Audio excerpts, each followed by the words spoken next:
Good morning, sir. Grand Rising. How you doing?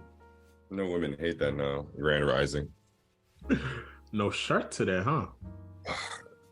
These early sessions are getting me because I still got my bonnet on. I got no shirt on this time. I'm just happy that I have been successful in creating a space where you feel you can be your authentic self. So I'm actually happy to see that. I'm happy I get to have my nipples out, so thank you. Yes, and we don't need you to be rubbing your nipples. Please and thank I appreciate it. My bad. you. So let's do a quick chat. How is your mental health? My mental health is well. How is my mental health? My mental health is good. Good is not a feeling. My mental health is, what is a feeling for your mental health? What's an emotion? How are you feeling? I feel happy. Happy. Happiness. Yes. Okay. What else? Two more. Me and my body feel happy. We feel excited. We feel nervous and worried. Happy, excited, nervous, and worried. Yeah. What are we nervous about? Where things may go in the future. That's fair. My nerves are on 100 because I know it's gonna go towards a good direction. I just don't know what direction it's gonna go. So it's like waiting and anticipating something to happen. But even if I feel like it's a good thing, it still gets my nerves going. So it's been yeah, the future just keeps like staying on my mind, and having things in order right now just in preparation for the future is also always on my mind. Would you say that's a good thing or a negative thing?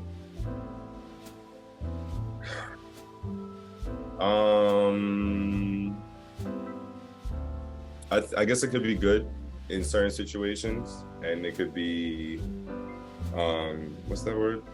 Well, it could be negative in other situations, just depending. Okay. I'm worried about the future and worried about making the wrong decisions now. I might not make a decision, which I truly believe is the only wrong decision.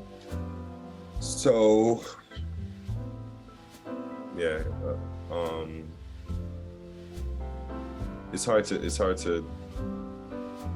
it continues to be hard to be present when you're always thinking about the future or worry about like where we're going to be next or what we're going to do.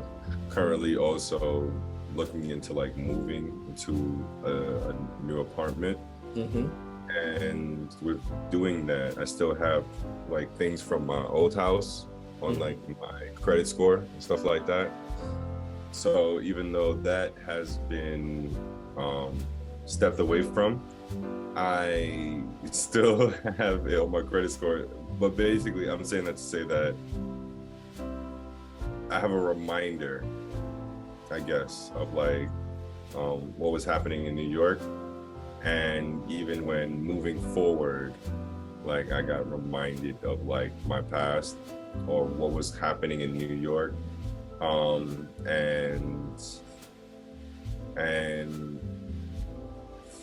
I don't know. I guess things like that make it kind of like nerve-wracking because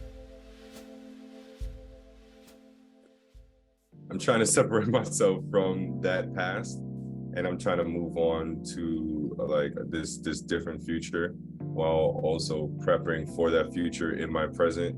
And the reminder of that past just like doesn't help. Okay. So I think that.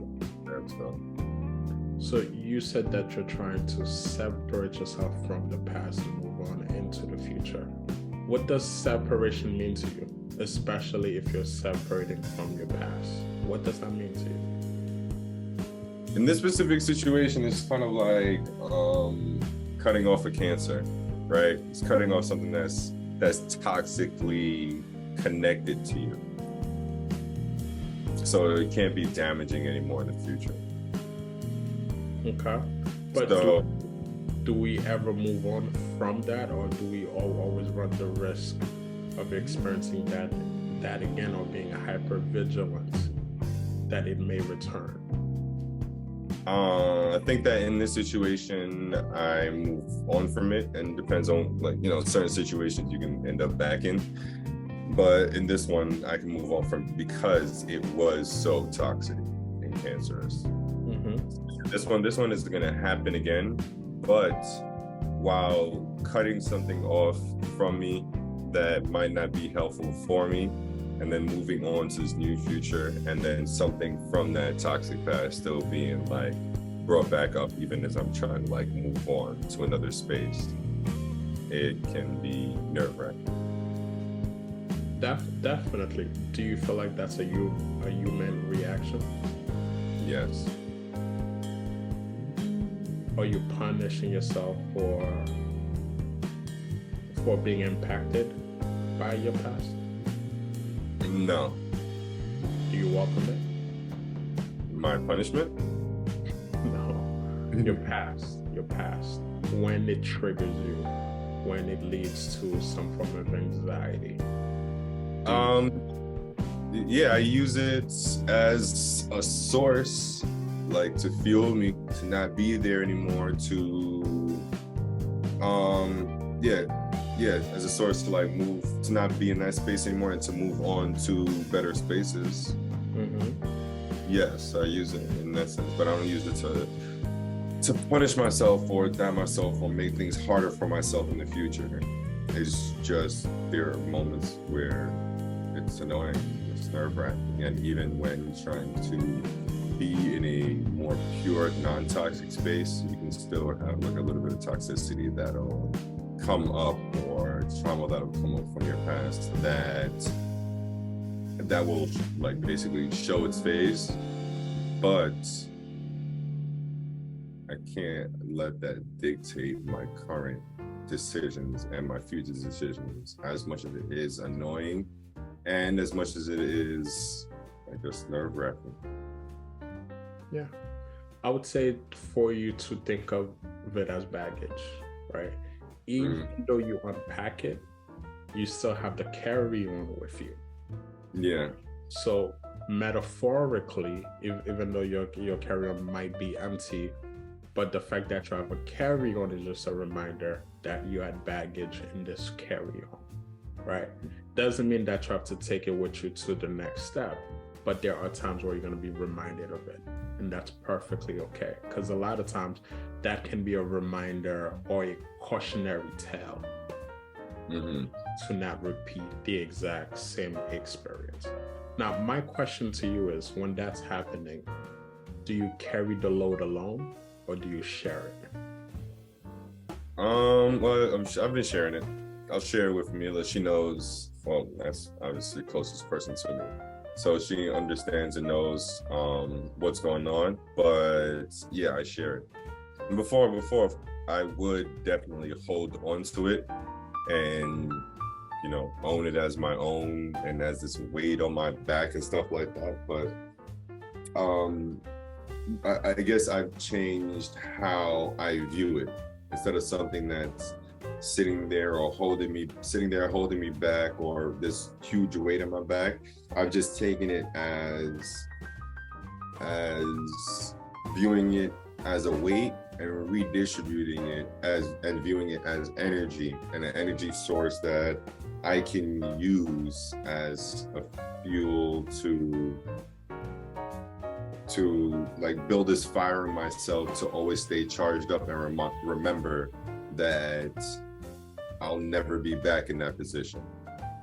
And that fuel and that fire helps to basically ignite this thought or this feeling that, or this give me this energy to always be able to take steps to not be in that position. And I guess that's what it does. Yeah. It's a very gentle or very non-gentle reminder. So you're saying that you've been able to rationalize it and flip the meaning of it to something that benefits you as opposed to something that holds you back. Yeah. Okay. Do you blame yourself for what happened? Blame isn't the operative word I would use. I would say that I always hold some type of responsibility in any situation that I'm in. It's not like, I look at it as like out of 100%, if a situation happens, I could blame myself like 5% of that could be my fault. Or I can find, bless you. I can find out what part of that situation I played a part in and what I can change next time.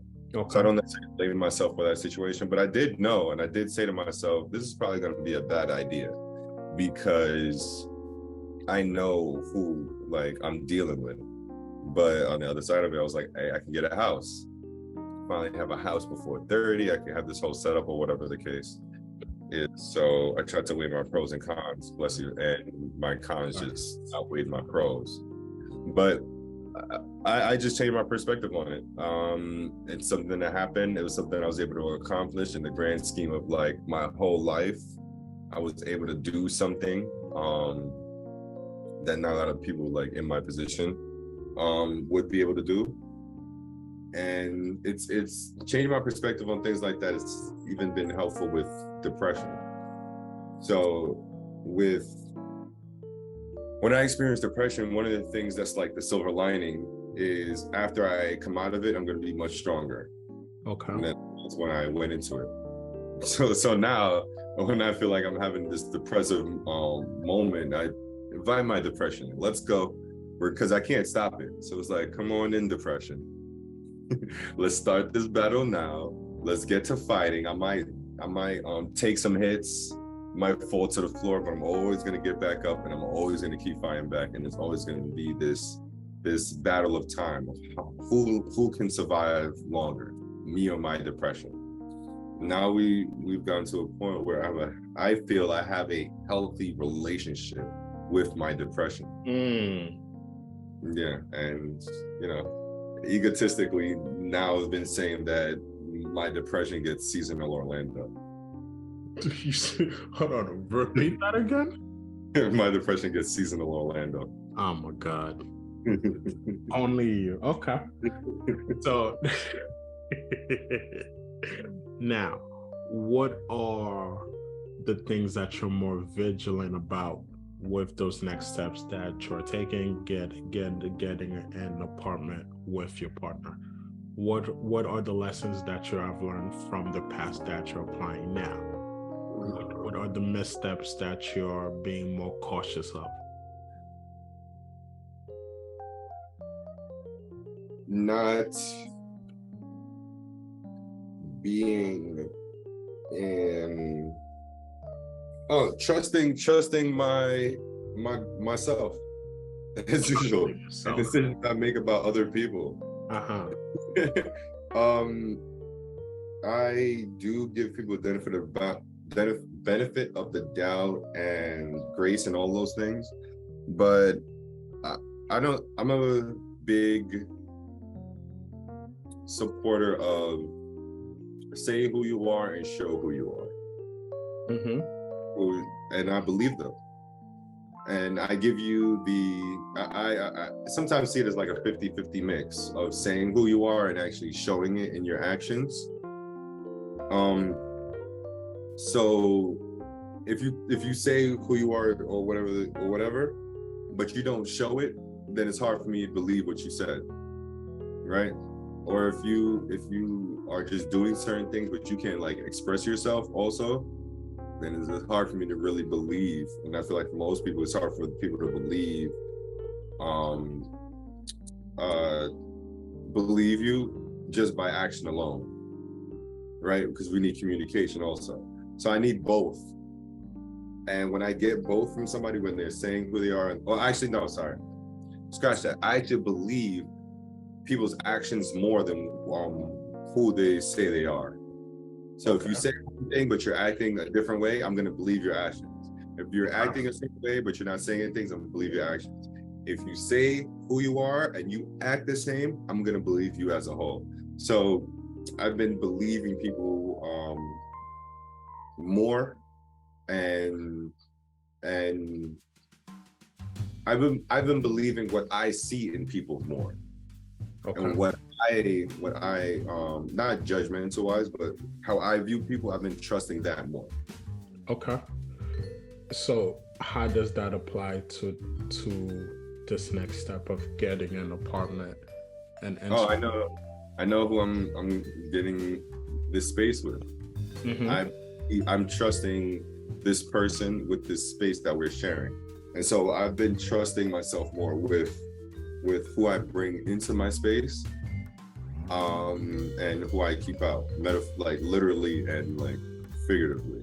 So who I let into my life and who I keep there, and just like watching how people move, especially now that I'm in LA and I'm like meeting new people now, because I don't have like my friends and family close. I've really been trusting that intuition of people. And also with me moving into the apartment, or moving into a home, the one thing I've learned from my past experience is knowing who you're basically getting into bed with and trusting that. So yeah, that's one thing I've taken away from this. Do you have a built-in safety net? Just in case. As in, like, if living with this person doesn't work out. Yeah, or if the finances do not work out, or if you feel taken advantage of again, or etc. Do you have a built-in safety net? I have a built-in safety net, but not based on my past relationships. Okay. So I don't believe that I'm going to be in the same situation that I was with my mom and my other family in that house. Mm-hmm. So my safety net for that situation is much different than my safety net right now if I was moving to another apartment with me and Mila. Okay. Yeah, so it's like two different, it's two different situations and two different things that I feel that I'm going to need to have in order to feel safe in this maneuvering in this space. What is your safety net?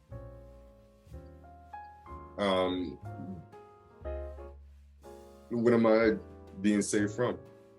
You tell me. I don't feel like I have something like that I need to save myself from. Okay. I feel like it's hard to have a safety net in a safety net. So your past trauma with living with those that you loved and cared for has not led you to create a safety net around taking the next steps of cohabitating with your partner and getting a space together. Well, I'm not in the same space, right? I view it as two totally different situations. So I'm not taking that situation and going, man, that situation was so crazy. Now I have to build up some type of wall of defense because I'm in an apartment. It's like, no, these are two different situations. So my question to you is, if there's two different independent things, why are you getting flashbacks and triggers from the past about this? Because within looking for a new apartment, they check your credit score, and in my credit score, the old house is still there. Yeah, so within that, my past got like brought up, but with it being brought up, the fuel ignited in me to no longer want to be in that situation, right? So I'll do whatever I can to no longer. Maybe that's the safety net. This feeling that I have within me to remind myself that whenever I think about that situation, I now have this energy out of nowhere to not be in that situation anymore, or do whatever I can to no longer be in that situation. So maybe if I need to communicate a little bit more with my partner, so things are on the same page about our living space. Maybe if I see certain things that I don't like, I'll have the energy to respond, or confidence to respond, because of that past situation. I may not have said something, and I ended up in this whole situation that I'm in. There you go. I guess maybe that is it. A safety net. But I would also say, well, not going to say it, I will ask you, do you feel that you've done a better job of assessing who it is that you're taking the next step with, as opposed to when you did it in New York? Yes. What have you looked at to help you with that assessment? What did that evaluation look like? What did you pay attention to? What mattered to you the most? What I could do for somebody else, I'm sorry, what somebody else could do for me when I can't even do anything for them, and they know that.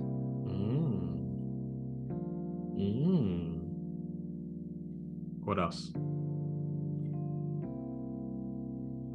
How comfortable and magnetic I feel next to this person. And this time around, right, it would be a joint effort versus in New York City where everything was just under your name. So if anything went wrong, it only affected you. Yeah. Is that the built-in safety net here? What? It's joint. Oh, the joint part of it? No. Because we have I feel like I say no, and don't hold me to it because I could be wrong, but I feel like the joint part is not a safety net because we have a pretty equitable relationship. Not equal, so it's not 50-50. I pick up on some parts, she picks up on some parts. Sometimes we do 50-50, 60-40. It shifts all the time. So there are times where I pick up things just solely in this relationship. Times that she picks up things solely in this relationship. And I've been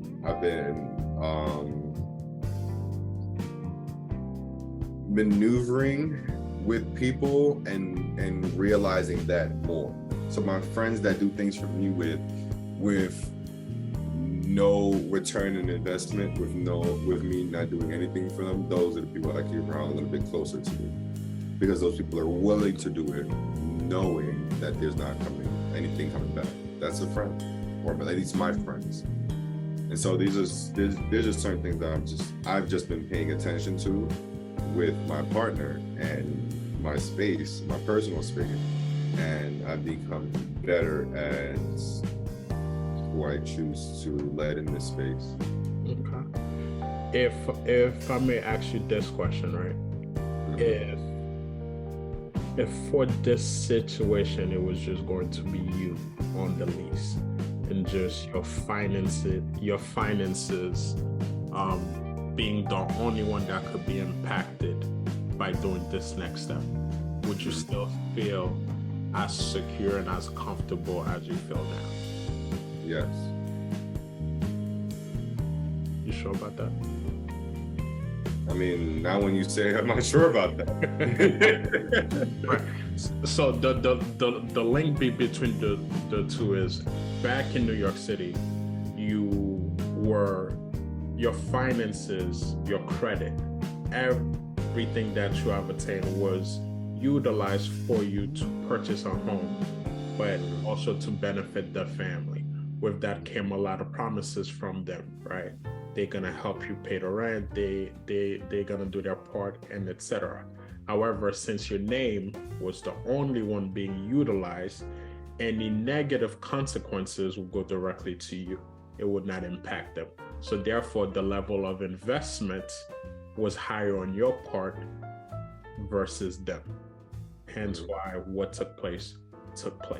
But now, as you're entering this new chapter and this new step, it's joint, right? Yeah. So there's culpability on both partners, and there's the same degree of investment on both partners. Any negative consequence will affect both, which to some degree built in a safety net for you of knowing that you are going to prioritize this to the same degree that I'm going to, because if we fail to do so, we will both be impacted versus just Orlando being impacted. See what I'm saying? Yeah. So again, if it was just you, your name, your credit, your credentials, your finances, if it was just you, do you feel like you would feel the same degree of comfort and security that you're experiencing now? If it was just me back then, or if it was just me, if it's just me now. For the apartment, if it was just your name, your credit, your finances being utilized to take on that space, do you feel like you would be as comfortable, as secure as you are now? Yes. Because the person that I'm dealing with and doing it with is much different. And when I'm doing this, I feel good about doing this. And I feel intentional about doing this. Whereas before with my family, I was like, I feel like this might be a bad idea. So I already didn't feel aligned in that situation, but this one I do. And I try not to make my decisions based on my past trauma. I'm not making a decision out of fear, but I try not to overthink my past traumas and try to relink them. Now, I am smart enough to understand that there are similar situations and how to maneuver in them, and I can learn from like my past situations. But making that decision like out of fear isn't something I try to hold myself to. Because you trust your assessment of your partner. You trust who they show up as. You've had time to live with them and kind of see who they are and what their focus is.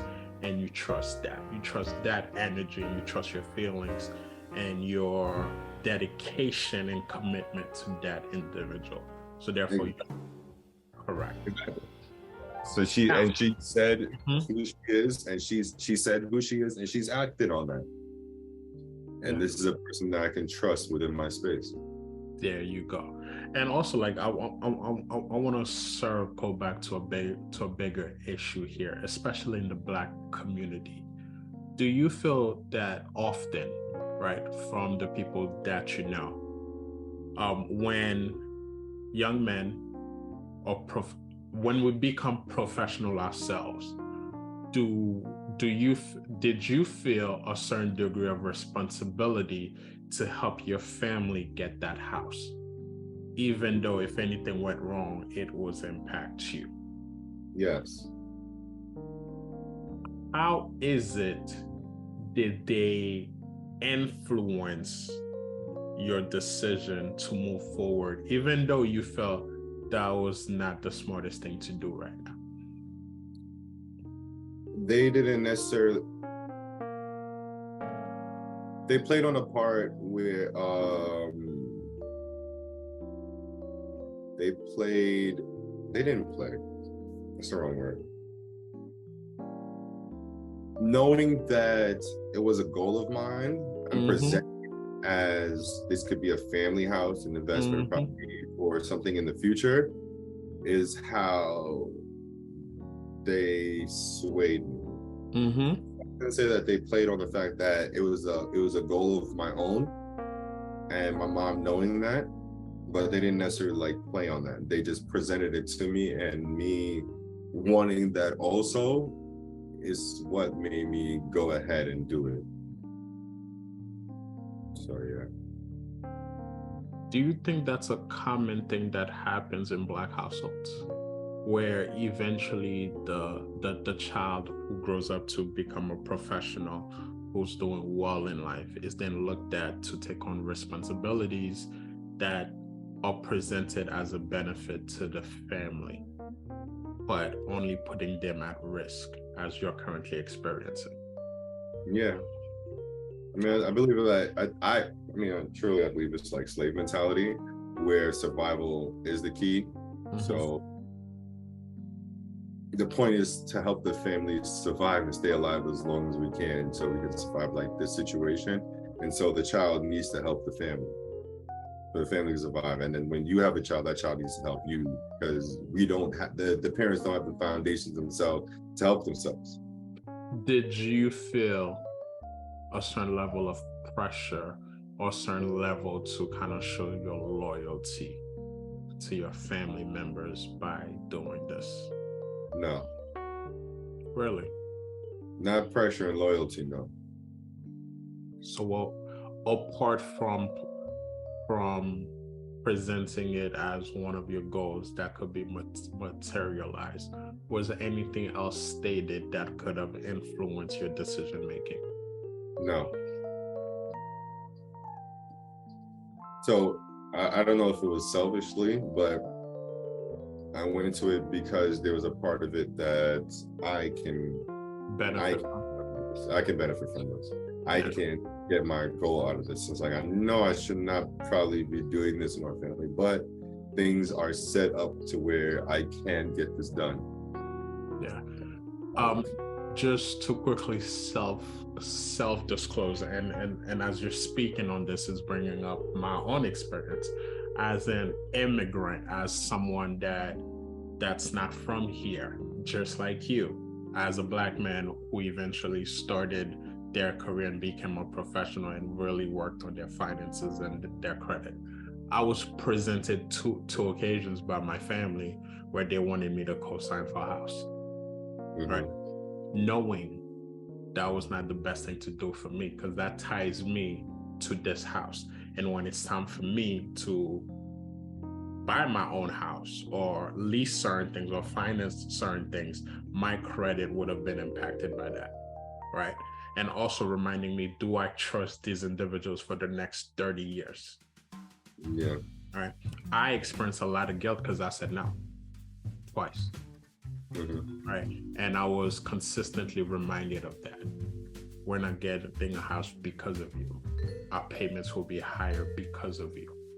Right. So that was the reason why I am asking you these type of questions, to see if, I don't want to call it grooming, but to see as if you experience any external pressure from the family to move forward with, to some degree, their game plan. Yeah. No, other than the pressures of, feeling like I should have this house before 30. I should have a property. It's important in this space and all those things. And yeah, because I've already written off living with my parents. When my mom kicked me out at 18, like, I rolled off. I was like, I'm not living with my mom again. And I never lived with my mom again. Even in the house, I put her on a different floor than me. But since she kicked me out, when she told me that she can't make any money off of me anymore, then there was no feeling that made me go, even at the work and at my worst situation, that made me go, I need to move back home with my mom. Yeah. And so I've already cut those ties and that feeling. So I never, even with the house, I didn't feel this pressure to help out my family, help out my mom. It was like, no, I said, I'm not moving back in with her. I'm not moving back in with her. And even one of the stipulations with getting this house, I let them know that me and my mom will not live on the same floor. So no, I wouldn't say that there's any pressure from anybody else, but I know that feeling of trusting who you live with, just because my mom kicked me out multiple times. And so I want to be able to trust who I'm living with so that I always have somewhere to live. And it has been, I don't know if it hasn't been hard with trusting people to live with, but I've been particular. Did you feel some type of responsibility to take care of your mom? To allow her to be in the house, to put her on a separate floor, to some degree provide a roof for her in a home? I felt it for my own goal. Why was that so important to you? Because to get a house by 30. It was having something of my own. Something that you had autonomy over. something that no one could kick you out of, something that's yours, something that has your name on it. Home. Yeah. You've never had a home. You've never felt home. And this was going to be just that. Yep. And I realized that the walls, wood, grass doesn't make it a home. So what makes it a home?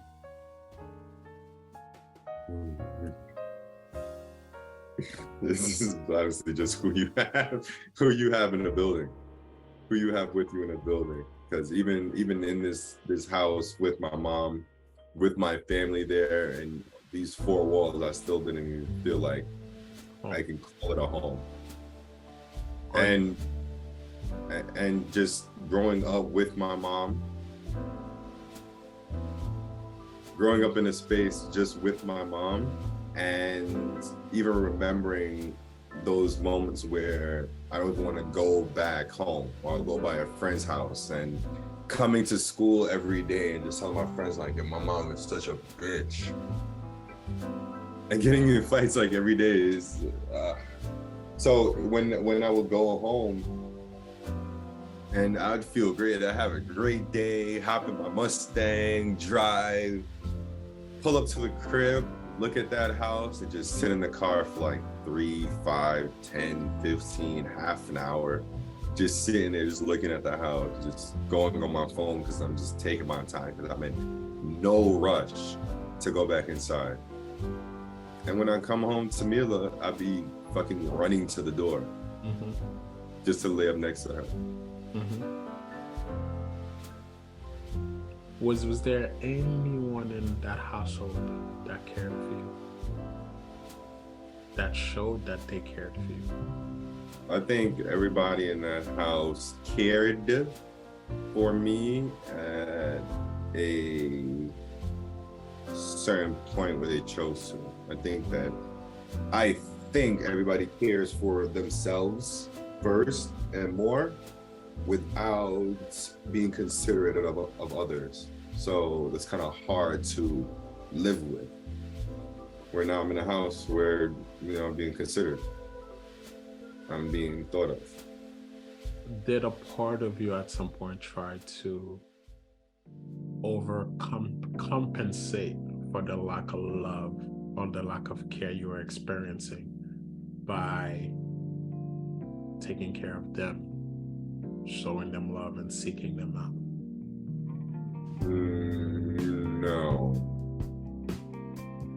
No. And I guess the foundation of doing this was cracked anyway, because I'm doing this because I really want a house. They're doing this because they want it also. Nobody's really being considerate of each other. Everybody has like their own stake in it. So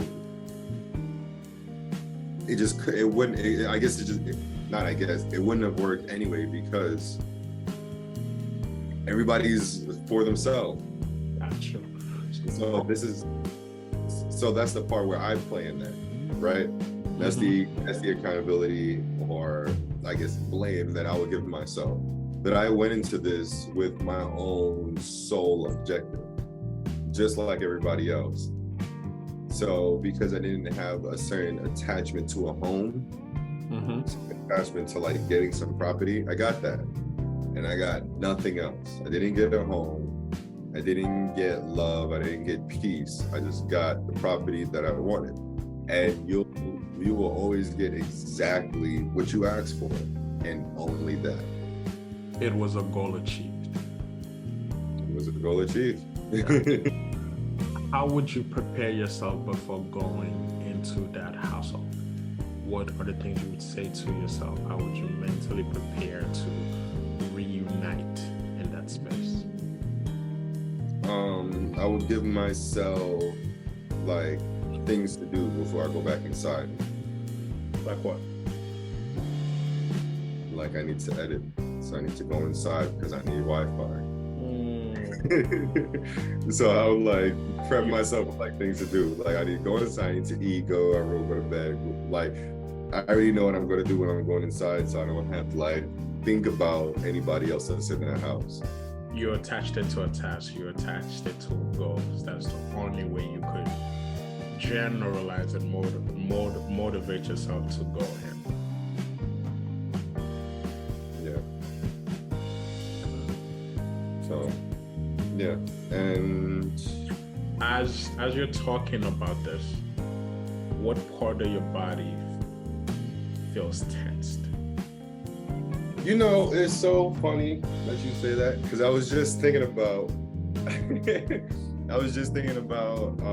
why in the past living with someone makes me uncomfortable. I'm like, which part of my body does like cringes up when I think about that?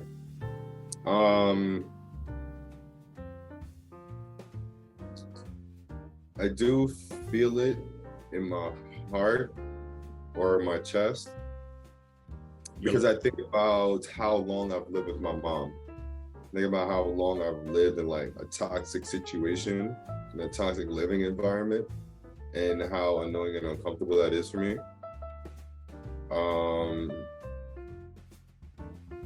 Your left pec. Yeah. Throughout the session, it would jump. Throughout the session, your left pec would jump as if you were trying to flex it, like the Rock, like it would just jump by itself. And I didn't even think you were aware of that. I don't even think you were consciously doing that. It was just being activated as you were speaking of those experiences and those memories, which leads me to the homework for this week. Do you have a lacrosse ball? Do you have a roller? Yeah, I think so. Okay, I need you to roll out that left pec of yours. Yes, let's release it because it's tied to some negative and traumatic memories, and we gotta help it flow out of your body. Okay? So let's say you're gonna roll it out about 3 times this week, just your upper body. It's about 15 minutes. Yeah. No, because you stopped going to the gym and stuff like that, so you don't get. I started back again. Oh yeah? Yeah, you told me to go back. You back out here? Tank top season. Basically, top season coming back. All right, so we're just going to quickly wrap up by reminding you to continue your self-care. We're gonna continue exercising. Right. You do work in a studio all day, so when you do have the breaks, please go outside, go for walks. Allow that vitamin D to cohorse and make love to your body. And just continue to do the upper body release. Copy. Let's not forget your water and your vitamins, please. Yeah, I upped it up on the water. Yes, let's do that. All right. My man, it was a pleasure. I will send the invoice right after this, and I'll see you next week. Later. Talk to Mac out.